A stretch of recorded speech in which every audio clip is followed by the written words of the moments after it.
Olá, queridas irmãs da MCM. Hoje nós estamos aqui para compartilhar mais uma vez da Palavra de Deus e trazer um estudo para vocês. É sempre uma alegria estar com vocês.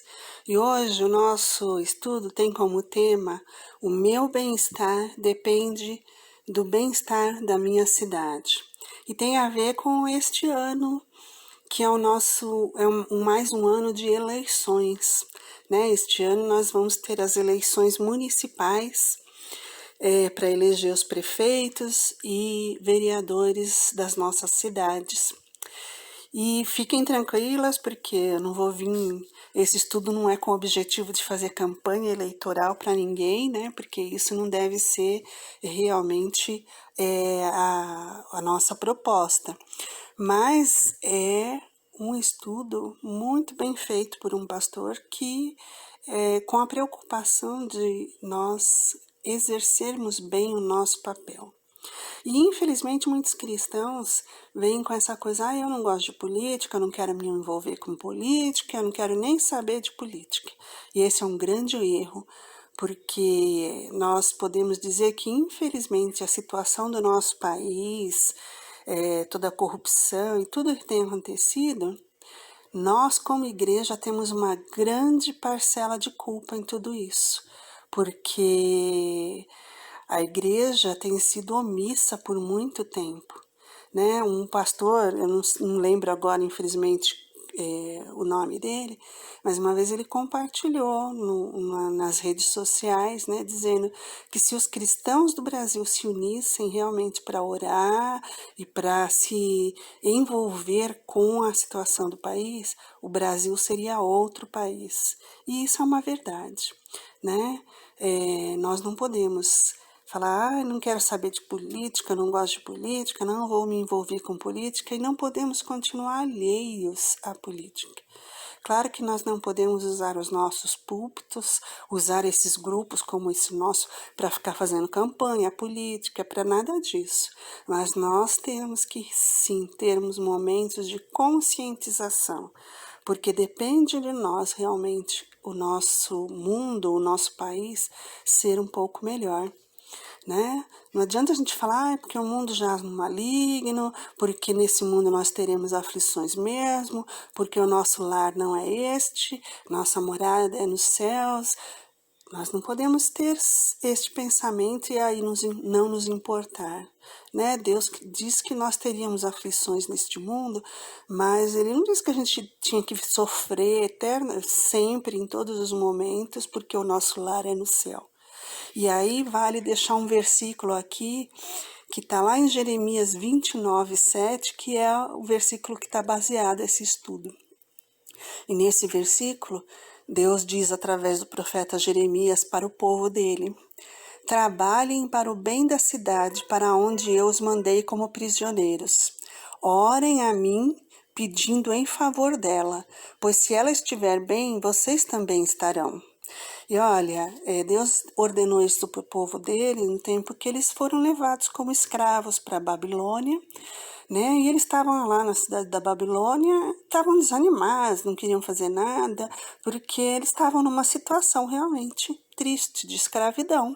Mas Deus não, Deus ordenou para eles: olha, trabalhem pelo bem da cidade, porque vocês vão ficar muito tempo aí, né? Como eles ficaram realmente 70 anos.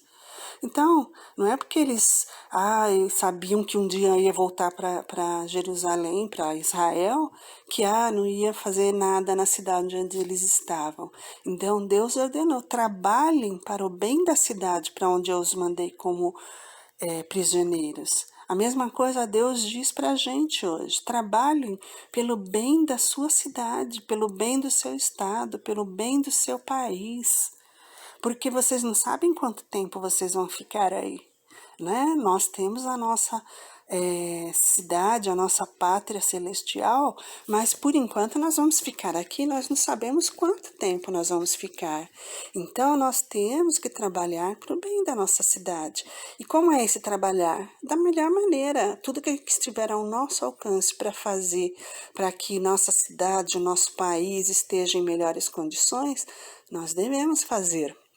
né? Outra coisa que diz nesse mesmo versículo, Deus fala: orem a mim pedindo em favor dela, da cidade, pois se ela estiver bem, vocês também estarão. Então nós temos que ter essa mentalidade de que se o nosso país for bem, se a nossa cidade for bem, nós também estaremos bem. Então nós temos que ter consciência política, sim. Nós temos que nos envolver com política, sim, para nós podermos votar corretamente, para que o nosso país, o nosso estado, a nossa cidade fiquem bem, né? Como diz lá em 1 Timóteo 2, Paulo também alerta para que a gente faça o quê?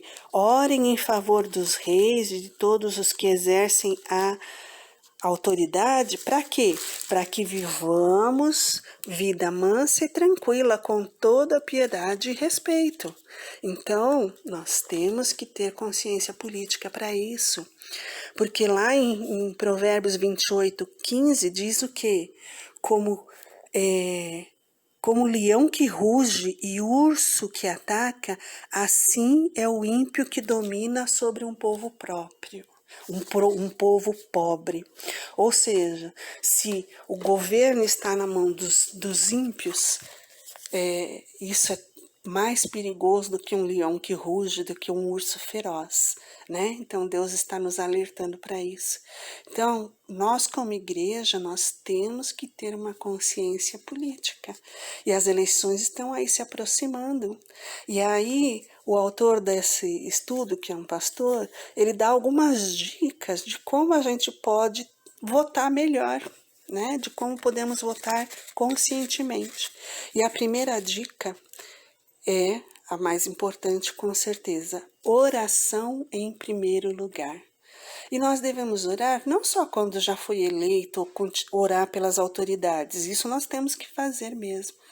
Mas nós temos que ter um costume que a gente muitas vezes não tem, né? Começar a orar antes das eleições. Desde do ano eleitoral, nós devemos orar para quê? Para Deus levantar aqueles que pelo menos têm algum compromisso com Ele em primeiro lugar, né? Então, para que essas pessoas se candidatem. Então, orar para que Deus levante pessoas que Ele queira que se candidatam e que nos mostre essas pessoas para a gente poder votar com sabedoria.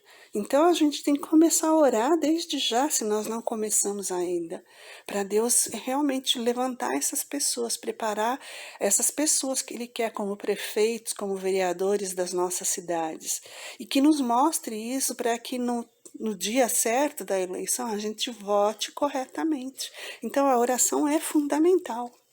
Mas uma outra dica que ele coloca aqui: iniquidade não. Não vote em quem pratique, promove ou se alegra com a imoralidade, a injustiça e o mal. Gente, isso é muito sério. Infelizmente, a gente vê muitos e muitos cristãos que votam em candidatos que abertamente se declaram favoráveis a coisas que são abomináveis a Deus, como favorável à liberação do aborto, liberação de drogas, casamento entre homossexuais, ideologia de gênero, coisas totalmente abomináveis a Deus. E a gente vê milhares de cristãos votando em candidatos que se declaram assim, votando em candidatos que têm processos, estão envolvidos em escândalos. O pastor Pascoal da PIB de Curitiba, num desses anos de eleição, ele falou sobre essa questão. Quando nós votamos naquele que pratica a iniquidade, nós estamos sendo coniventes com essa iniquidade. Então, como cristãos, quando nós votamos em candidatos que a gente sabe que são iníquos, nós estamos sendo coniventes com a iniquidade.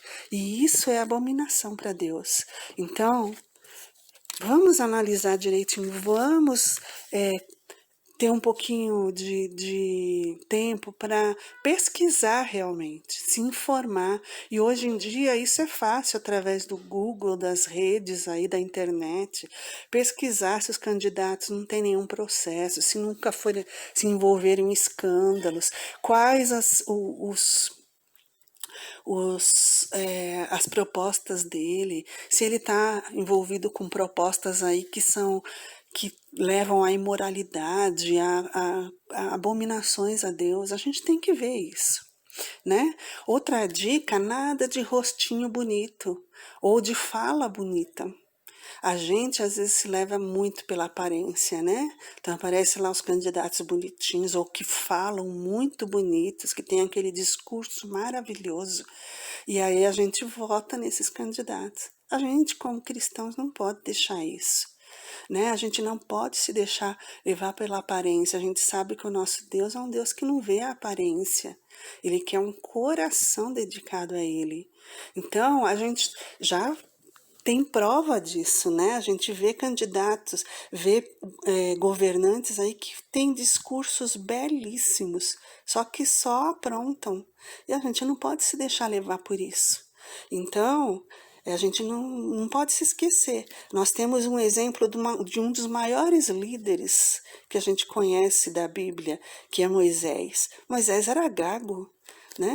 Mas Deus o usou de uma maneira, então não nos deixemos levar por rostinho bonito ou por discurso muito bonitinho, não, né? Honestidade é fundamental. Isso a gente não tem nem o que comentar muito, né? Honestidade é fundamental. A gente sabe que nenhum deles é perfeito, todos têm as suas falhas, mas a gente tem que buscar aqueles que têm pelo menos um mínimo de valor cristão e que tenham um mínimo de honestidade, né? Que não esteja envolvido com processos, com escândalos. Honestidade é fundamental. Outra coisa importante, a prioridade é a sua comunidade. Cuidado com promessas individuais. E infelizmente eu conheço muitos cristãos que votam em candidatos por causa de promessas feitas pessoais, né? Porque de repente vai ter um cargo, porque de repente vai ter uma boquinha, porque de repente o candidato vai favorecer a sua igreja. Gente, nós como cristãos, a gente tem que estar preocupado com a nossa cidade, com o bem para ela. Então, temos que votar em candidatos que estão também preocupados com isso, gente. A gente não pode se deixar levar por favores pessoais. A gente, como cristãos, não podemos ser egoístas a esse ponto. A gente, mais do que ninguém, tem que estar preocupado com a comunidade toda. Então, temos que votar em candidatos que também têm essa preocupação. E outra coisa, sem voto de gozação, sem voto de rebeldia, né? Embora, como o autor diz aqui, embora a indignação com a má política seja legítima, o seu voto é muito importante para ser desperdiçado. E aí eu vou além, eu acho que é muito desperdício a gente votar em branco ou anular o voto, né? Porque, claro, como eu falei, nenhum deles é perfeito. Todos têm seus erros, as suas dificuldades. Mas sempre tem aqueles que têm pelo menos um mínimo de valor cristão, que tem alguma honestidade, tem gente boa. Basta a gente pesquisar. Então, não desperdice o voto. Exerça a sua cidadania como um bom cristão que nós somos. Que desde já nós estejamos orando e pedindo a direção de Deus para estas eleições, para que a gente vote corretamente e leve em consideração todas essas dicas, né? Para que a gente vote de acordo com a vontade de Deus e que a gente esteja orando desde já para Deus preparar esses candidatos e que a gente continue orando sempre por eles, porque a gente não sabe o tempo que a gente vai estar aqui.